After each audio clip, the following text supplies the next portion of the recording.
And so when you flinch, they start second guessing their own number. It puts downward pressure on the price right away. So pretty much everyone can do that right out of the gate, no matter what. Next time you hear a number, flinch. Do it for anything.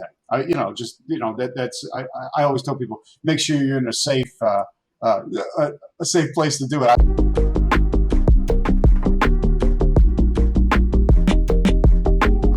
Tom, thank you for joining me for our Thought Leader Spotlight series. I'm your host, Matt Camp, here at DealMachine. On these, we really try to shine an industry spotlight on experts like yourself, hear your inspiring stories, and really educate our audience on the lessons that you've learned over the years. So today, really excited to welcome on our friend Tom Zeeb here. You're a real estate entrepreneur. I know you've run a wholesaling business virtually for quite a while now, all over the globe. You're a best-selling author. You're a global speaker, doing your own events, have a top podcast. So you're really an educator in the real estate investing world. And on top of that, you're an adventurer yourself. You've been to over 100 countries. So that's awesome. Well, pretty impressive list there. Appreciate you taking time out with us, man. Yeah, of course. And, one thing that was super interesting, I've heard a little bit about your story. Back in 2001, you're in India and had a really life-changing experience. Can you maybe talk about that to our audience a little bit of what happened there, how it changed your life? International travel has been my favorite thing to do for many years, and it's costly, so it was a good reason to get into business. But before I was in business, I was I put it all on credit cards and kind of just stretched to make it happen, save up all that time off from work. And so one year, saved up all the time off, spent money I didn't have because before I was in the real estate business, and went to India on a big giant adventure trip with some buddies. And I thought it was going to be awesome adventure, and it was. It's just sometimes things don't always go as planned. There was a class 5 rapid that was really rough on the Ganges River, and I couldn't stay on the boat. We went through and we just pitched a funny angle. I went, whoo, right off the edge and underwater. And I was twisting and turning. I had no clue which way was up and which way was out and anything. And keep bumping in the rocks. I'm thinking, oh man, if I don't make it out of this isn't going to be good. I'm too young to die. This isn't good. And, I got frustrated, honestly. I was frustrated that, wait a minute, I should be worried about dying. Instead, I'm angry that I'm just going deeper and deeper into debt. I'm not getting any better. I haven't figured out what I want to be when I grow up. And that was kind of the push to realize I needed to do something different. And when I got back to the surface and got back home, and I was still drowning, but this time not in water, I was drowning in debt. I was drowning in not having any free time from the job. I was drowning in misery. And I had to find a way out of that. Yeah. And I mean, I think, I know you really transitioned from there of like jumping, coming back and jumping full into quitting your job and really like, making quite a transition in your life beyond that too. Can you maybe share that? Because I know there are a good amount of people in our audience too who maybe they've had a life-changing experience, maybe they've had something that opened their eyes, and it's scary to quit your job and make a transition like that. Like, what was that like to go through, and what did you learn from that whole experience? Yeah. It was a little scary. It was a little unnerving. At first, I was all confidence about it, but it was all empty confidence because my plan, I'll put plan in air quotes. It wasn't a plan. It didn't work. It wasn't a ticket out. I went out. I bought a building. I bought a 6-unit building in New York City because what could possibly go wrong buying a rental property in a very landlord-friendly town like New York City. And for some reason, I thought that $800 a month was going to set me free, which was just asinine. I mean, there was no way that was ever going to work out. I see that now. I just didn't see it then. And so maybe I should have been a little more worried or whatnot, but I'm glad it worked out the way it did, because sometimes getting kicked in the teeth, it makes you get back up again and make it happen. Yeah, absolutely. So doing that first deal and then kind of, evolving from that, like, can you kind of walk through that, those lessons learned of how you did that first deal and where you kind of pivoted from there? Yeah. I'll tell you, learned a lot of things on it, such as my due diligence stunk. I could use stronger words than that, but we'll keep it a family show. It was awful. I really had no idea. I had only just read basically a book I hadn't learned enough about real estate investing, didn't know what I was doing, just desperately wanted the goal. And so I think there's a good lesson in that. If you want something desperately enough, you just go and do it. And if you can fall flat on your face, but you get back up and keep moving, that's going to make all the difference in the world. Because what I see now with the people I've trained over the years is, I'll tell you, the people that don't have that drive to get smacked in the face, get knocked down, and still get up and keep trying again anyway, correct for what they've messed up and keep moving. The people that don't do that never get anywhere. So I think if a lot of people want to know what it takes to move ahead, it's just decide you're going to move ahead no matter what. But be ready for the setback. Be ready for something to not go well, to not go your way, to not work out. You're going to lose money sometimes. You got to be ready for that. And we talk about that often too. If, like you said, you can only have a plan so far. You're going to have to take action on that plan, and that's what's going to pivot you into a situation you're going to have to learn from, and you're never going to even get to that situation to learn from if you don't take action in the first place to begin with. So having some kind of on-demand knowledge, something to fall back on, something to, whether it be other people to learn from, mentors, a network, anything like that, is going to help you have the confidence to move forward, and also help you take that action, so that way when you do face that situation, you'll have someone to lean on to help you through that. It made all the difference for me. I mean, the main thing that changed it was, rather than going in all alone with no knowledge, as I kept getting kind of kicked in the teeth on this deal, I discovered wholesaling from being from finding a local network of investors, mainly through a real estate investment association. It was my local RIA that got me out of trouble, because that was when I started figuring out, look, there's other people doing this, and there's other ways of investing. And when I found wholesaling, in my case, wound up being the niche that fit me the best, and then it took off and never looked back. Is that the main thing you would have changed looking back, when you said, like, hey, I just jumped into it and I just read a book? Is there, like, what would you have, for our audience too, how do they know when they're, prepared to really make that jump or to make that move?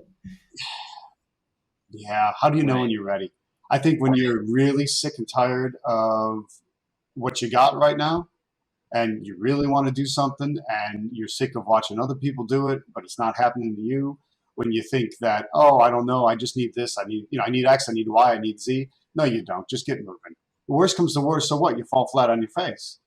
I did, but that was 2 years ago? 21, 22 years ago. Who cares? Hey, you get over it, you move on. So get started. Figure out what your escape number is. This is something I work with a lot of my students on. Like, what's your eject number, your escape number? When would you feel comfortable leaving your job? And most people, at first, they think about matching their salary, but honestly, you don't make what you make. There's taxes. So the real number is, what's your take-home pay? If anything, that's what you're trying to match. But at what point can you do enough deals where you realize, okay, I'm pretty close to that. You're probably going to do that in less deals than you will in an entire year's worth of working. So when you understand that number and you work towards it, I think that can accelerate you in the mind pretty quickly too. Yeah, absolutely. And then how did you figure out on the wholesaling side? You said, like, that became, the niche that you found, like, hey, that fits you naturally. How do you know that that's a good fit? Like, what led you to wholesaling? Well, I found it by accident. Basically, somebody at the group offered to buy my deal from me, a deal I was planning on rehabbing because I didn't know what else to do, right? Landloading didn't work. That 6-unit building was a disaster. So, hey, let me rehab, which was walking into another trap for me. So a guy said, look, I just want to take that deal from you as it is. And I was confused. I had no idea how to do that. I said, well, I'm not done fixing it yet. He looked at me, he goes, kid, I want to buy, I'm just going to buy the contract from you. It's called wholesaling. I'll walk you through it. It's really simple. And so, boom, that was like a whole nother world opened up to me. But the reason it fit so well was it just fit me personality-wise. I don't love long, drawn-out projects. I'm maybe a little ADD and, thinking about too many things at the same time. So wholesaling is I'm in and out in a very short amount of time. I like it that way. Wholesaling is focusing on the beginning part of any deal, which is marketing and then negotiating. And those are the two parts of the business I particularly love, so it fit me really well. And looking back, it financially fit me well because I was broke as a joke. I had nothing going for me. Now I was drowning in worse debt with this 6-unit building. And wholesaling was the key. That was the ticket out, because it doesn't really take any money to do the deals. I got $100 down, and I'm going to get that back at settlement. So I don't have any long-term investment or cash tied up for a long period of time. It fit me in my situation perfectly. Love it. And I know you did a phenomenal job of really kind of structuring that wholesale business to really operate remotely from anywhere in the world. Can you maybe talk about like how you transitioned to that? What are the processes you put in place? Like how you made that happen? Well, this is amusing on a particular front, because I told you my drug of choice is travel, right? I love traveling, like adventure. I want to go places. It's an expensive hobby, and you want to be able to have the money to do it, have the time to do it, both of which, being a real estate entrepreneur will let you do. You have the time and the money, which is great. But then it was a matter of, well, how can I still keep it running if I want to be on the other side of the world or other side of the country or just somewhere else? How do I keep that going? So, in the earlier days of the internet as well, I really built the business around what I wanted my lifestyle to be, and I made sure all the tech that I used supported me in that. Mm-hmm. Now, fast forward 20 years, the whole world knows how to do things remotely because of COVID. I mean, think of what's happened the last few years. I didn't feel like anything changed. I still ran my business the way I've been running it for 2 decades, but now suddenly the rest of the world seemed to have caught up with those ideas. Like, hey, you can work from anywhere at any time. You don't have to be tied down to a desk or a chair or a location or even your car.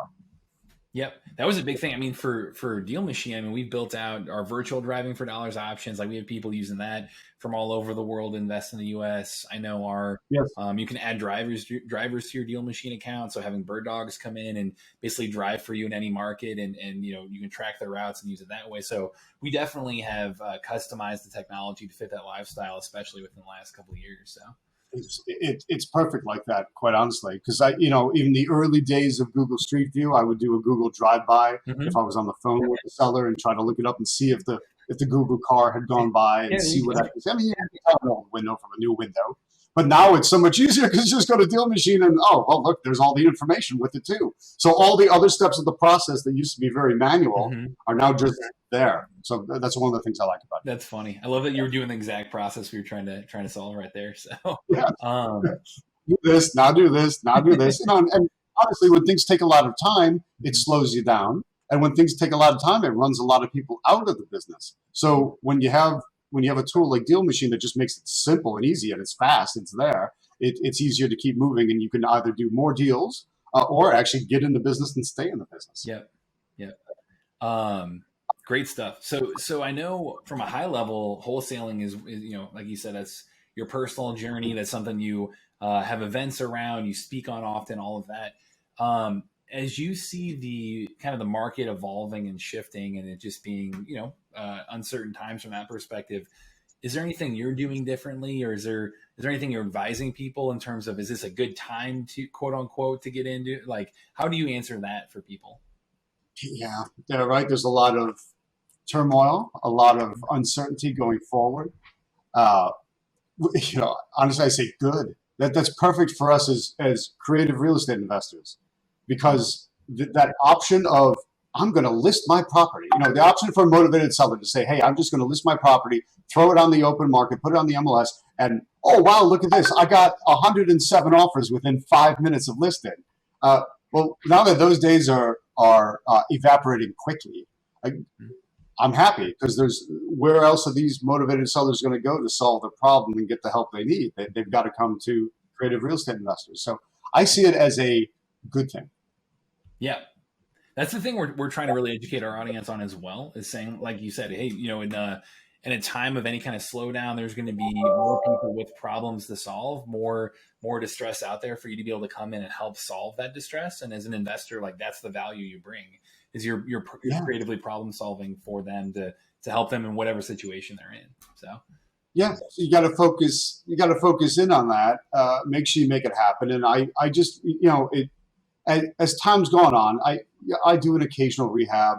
I have some buy and holds, although I'm trying to rehab them off and sell them off, because it's not what I want to do right now. But no matter which exit strategy I choose, the core of it's the same. The core of it is what you focus on in wholesaling. I've got to market to find deals. I've got to find motivated sellers.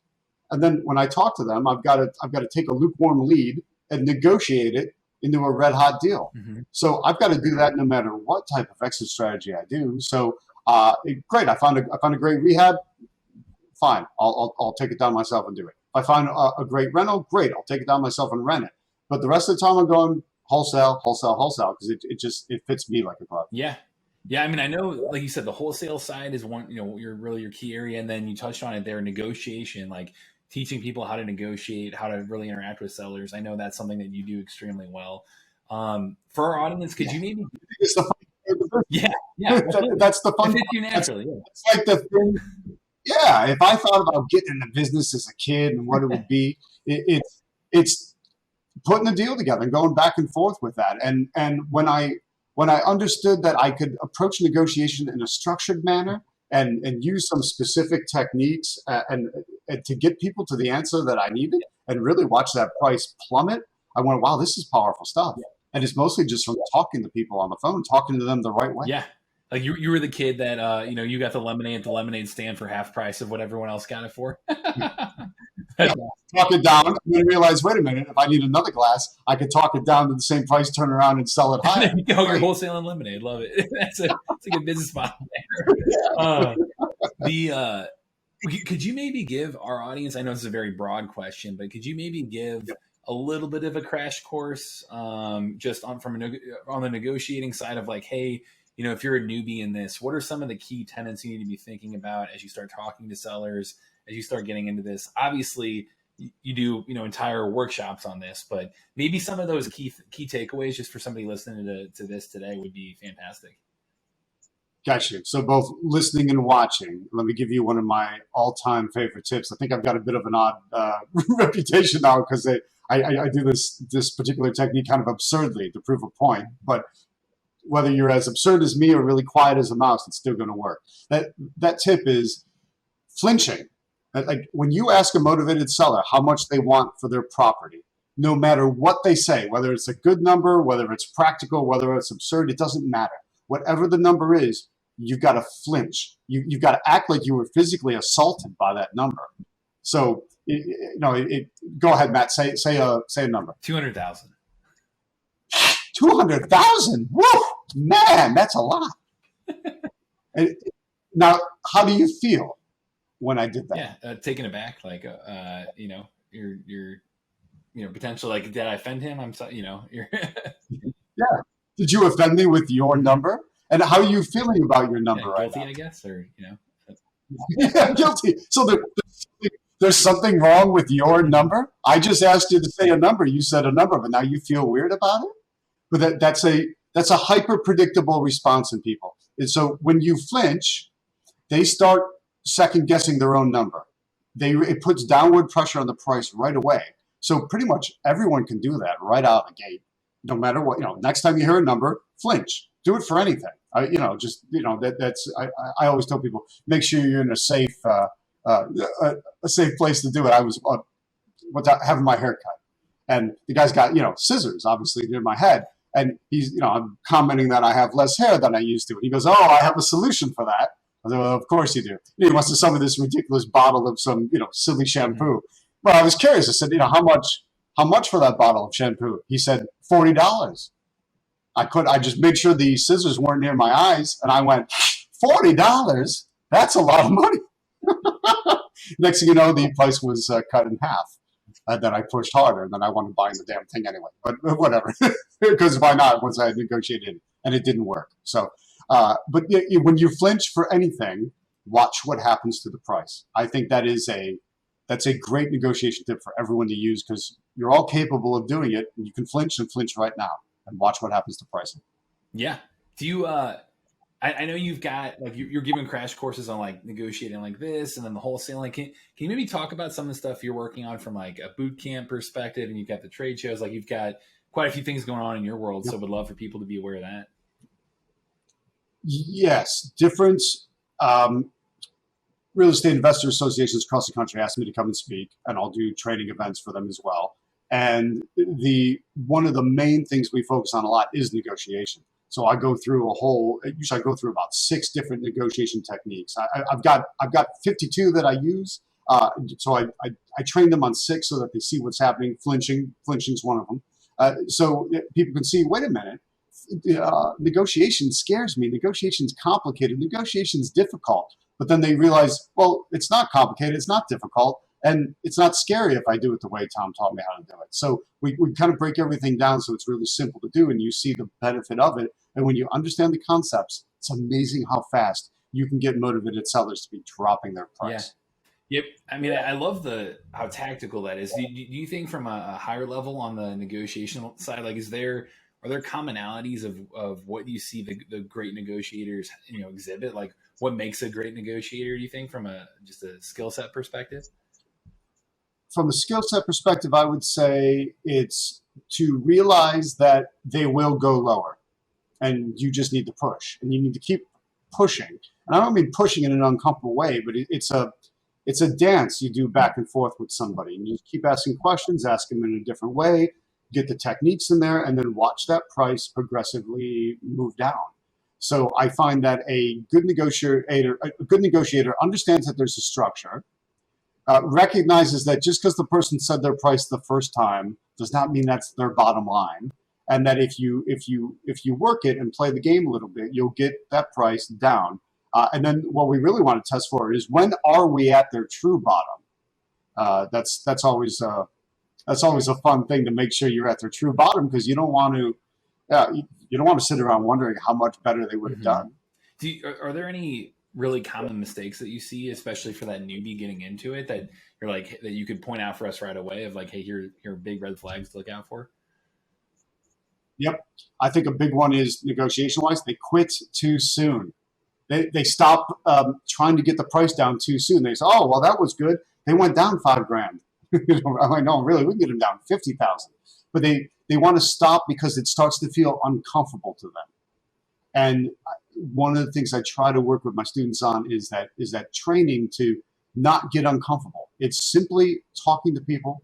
It's simply getting them to keep expanding their ideas, and you keep putting techniques on them to push the price down until we know for sure that they're at the bottom. I had a deal I negotiated recently, and I had the price down big, but I really wanted to know I was at their absolute bottom. I wasn't sure, and I need to know, right? I'm not going to sleep at night if I don't know that I was at their absolute bottom. So my technique here was to actually withdraw my offer.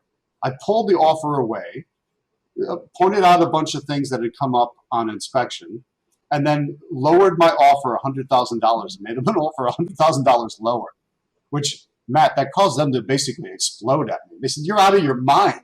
That's ridiculous."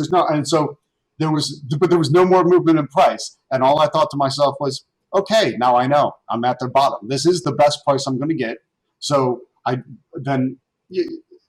interesting negotiation technique is just to fall on your sword. Like, I'm so sorry, I didn't mean to insult you.